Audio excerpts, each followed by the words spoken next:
The iPhone 16 Pro and Pro Max sales have been dominating the standard models this year, as reports suggest that the standard iPhone 16 has been lackluster and hasn't been selling as Apple might have hoped.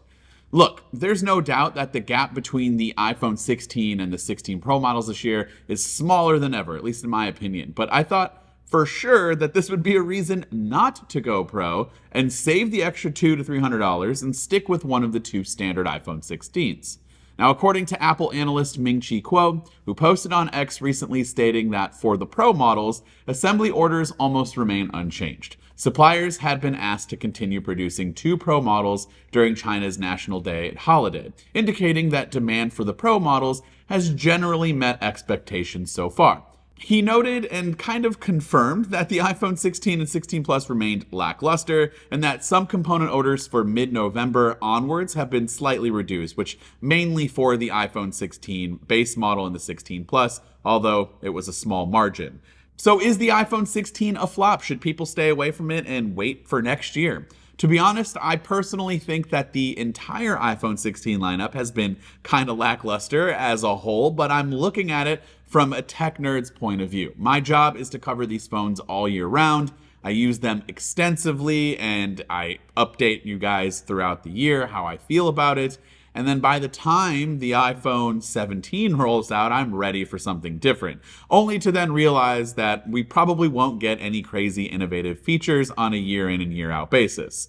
Now, for those on a standard 2 or 3 year upgrade cycle, or maybe even beyond that, I would assume that these phones might feel pretty new, fresh, and exciting for you, but it seems as though that's not the case for some people, as there have been lots of people online saying that they've purchased one and then ended up returning it during the 2-week return window, and others are saying that they're just going to run their iPhone 13 into the ground, which I've heard personally people tell me that they're just not looking to upgrade quite yet. And I said, you know what, that's fine. Wait for the 17 because of my current thoughts on the entire 16 lineup as a whole. Now again, if you are planning to upgrade from anything that is a few years old and you're wondering if it's worth the extra price to go Pro, I would say 9 times out of 10, no, and that one instance would really only be for those who seriously need a telephoto lens for some reason or absolutely cannot deal with a 60 hertz display anymore. But otherwise, you get all of the new features that the Pro models get, like the camera control, you get the action button now across all models, and you'll get Apple Intelligence.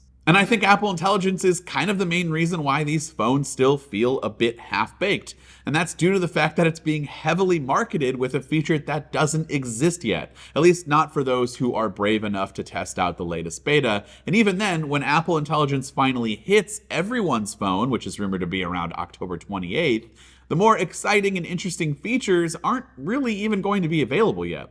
So yeah, you won't get the gimmicky image playground or Genmoji, which I do think is one of those gimmick features that probably will be used quite a bit, but that also means you won't be getting personalized and contextually aware Siri, and at least not to its fullest extent. Personal context will let Siri do more with your personal data, like emails and messages, and this is an on-device feature, and it will let Siri learn more about who you're communicating with and how you use your device, and it should make it more helpful for you. Personal context will let you do things like ask Siri to find a very specific message or remind you when you took a photo that you might have been looking for. And for those that want to go even further with AI and have ChatGPT integrated into their device, that's also something that will be coming later into 2025.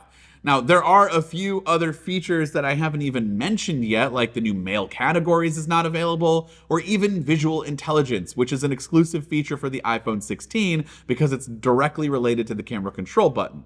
We don't know when those features will even launch, but it could be well into 2025, who knows, and new iPhone 16 customers will be pretty well into the product's first year by then and still won't have some of the more exciting features that are compatible with their new iPhones. So yeah, unfortunately, I think the 16 has been a bit of a flop as a whole, looking at it from a bigger picture. I don't think that they're bad devices by any means, especially if you're coming from something, an iPhone 13 or even older. It'll feel like a pretty monster upgrade because of the new features that you not only get with the 16, but also those that come with the 13 or 14 or 15, depending on when you're upgrading. Over the years, there have been some steady improvements, and so it'll feel like a collective big upgrade. But if you're going on a 1 or 2 year, then obviously it's going to seem really disappointing to you. And if you're someone out there who is on that 1 or 2 year upgrade cycle, but you really want Apple Intelligence and you don't have it on, maybe you have an iPhone 15 and it's only available on the Pro models there, so you want to get an iPhone 16, or you have a 14 Pro,